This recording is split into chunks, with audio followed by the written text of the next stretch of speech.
That's why you don't let ducks, no, that's why you don't let a goose and 15 hens roam free on your property. This front porch is covered in crap. And that goose, his crap is big.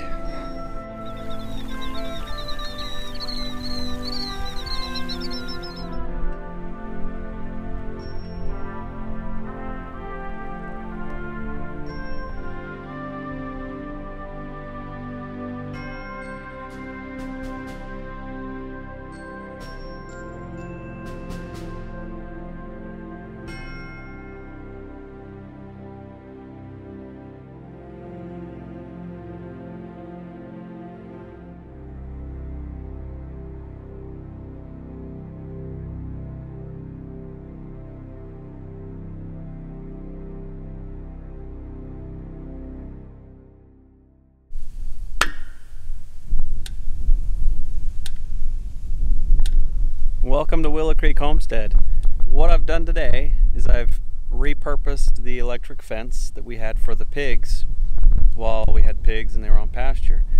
And I've expanded the cows' pasture and livable area and made some very happy cows. So I don't know exactly how much space I gave them. If I was to guess, I don't know, 3/4 of an acre, maybe not quite 3/4 of an acre, at least half an acre of pasture. And they seem to be enjoying it. Now,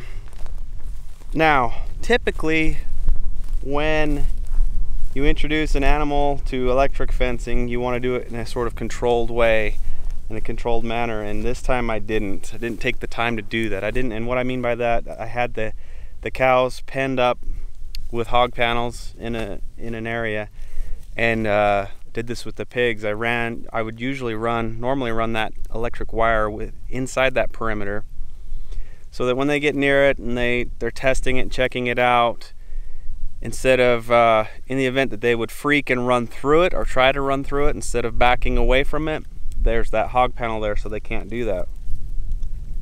Didn't do that this time. It was a mistake. So Trish and I spent all morning running this fence, rerunning the wires and getting it set up and repositioned, and then we electrified, turned everything on, let the cows out, pulled down the hog panels for the back half and let them out. And you know, they were quite excited, running through, bouncing up and down, jumping around, and they got near the fence. Didn't really pay much mind to it and kind of just ran right through it. Snapped the line in a couple places. So we spent the morning rounding up cows, and I wish we had vlogged it, because that would have made some good material. Anyway, they've tested it out now. They've been bitten a couple times, and they're used to it, and they respect it now. But it would have saved me some heartache had I done things the right way and taken the time to do it the right way. But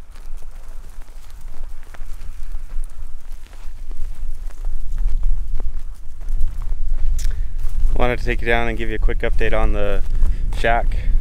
I've got half the roofing done. Oh, cool car. Like an old Model T or something. Got half the roof paneled. Hopefully you can. I came down here the other morning to start working on it again when I was starting to get more energy in me. And inside here, and all my tools, there was a mink right over. They were all, this pile was all over there. And I came out here and heard something moving and saw a black mink or ferret, I think they're closely related, just sitting there. And before I could do anything, it took off out that corner and off and ran down that way. But I don't know, if you know this or not, but a mink or ferret can wreak havoc on a chicken coop. And it'll go in there, it'll wipe out your whole flock in one night, just kill them all. They always kill more than they need. And so anyway, didn't want that lurking around here. So I've set up 2 live traps around the property for this thing, and if we catch it, I don't know, maybe I'll make some mink slippers or something. I don't know what we'll do. But I set one up in here, kind of covered it up. Mink are curious, or ferrets are curious little creatures, and if it comes back, hopefully we'll catch it. We set one up over by the pond, kind of did the same thing, hit it, and we actually caught a skunk in that one, which is good. Skunks are not good for a chicken coop either. So yeah, 2 live traps. Hope I can get this thing, or it just moves on. That would probably be the best thing, and we never see it again. I think having Kenai, our husky, has really helped keep the predators at bay, because there are coyotes, wild coyote packs in the area that migrate through here. Every cyclically they come around this area. If you've been following our channel, you'll know that I had some issues with the electrical wiring for fencing for the pigs. So this time around, I'm not messing around with ground rods or anything like that. I ran 2 wires, a hot and a ground, ran them close together, about shoulder height for the cows, maybe a little bit under their shoulder, and that way if they go near it, they're gonna hit both wires and complete the circuit, and they get bitten. So far it's working out okay. I did have a subscriber send me an electrical fence tester. Really appreciate that, very helpful, and it was cool to use it and check the voltage and see that. So thank you very much appreciate it. I guess he said he felt bad he couldn't see me shocking myself anymore when I would try and test the wires. So thank you.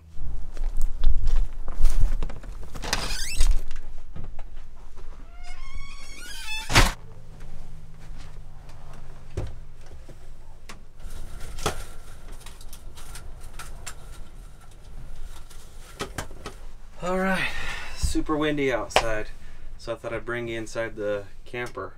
It feels good to make animals feel good, to know that they're taken care of, comfortable for the most part, within reason, you know.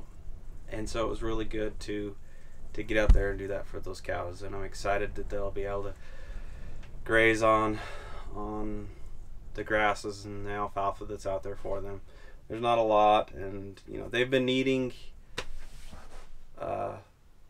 grazing on what they've had in the area that I kept them in, so it's not going to be new to them. And we've been feeding them hay now for a while, alfalfa hay, so hopefully it doesn't cause any issues with them. We'll see how it goes. But while I'm sitting in here in the camper, it reminded me that we've got a hunting trip coming up. It's bow season coming up here in a couple weeks in August, and I'm headed down to in an area in Utah that prior to moving to Idaho, we spent a lot of time hunting down there, a few years anyway. I'm fairly new to bow hunting. I consider myself new. I've only gone 3 or 4 times in my life, but I love it and I'm excited to go. So we spent a little bit of time the other day cleaning this trailer up, so we really enjoy it, and we try to make the most of it every year and get good use out of it. It'll be fun to take it down there and spend a few days down there. We're going down with the in-laws. A lot of her family. It'll be a lot of fun. I've got to set up a target and get some practice in before it gets too much closer. Anyway, thanks for joining us today. Appreciate all the well wishes while we were out sick, and hopefully we'll see you next time.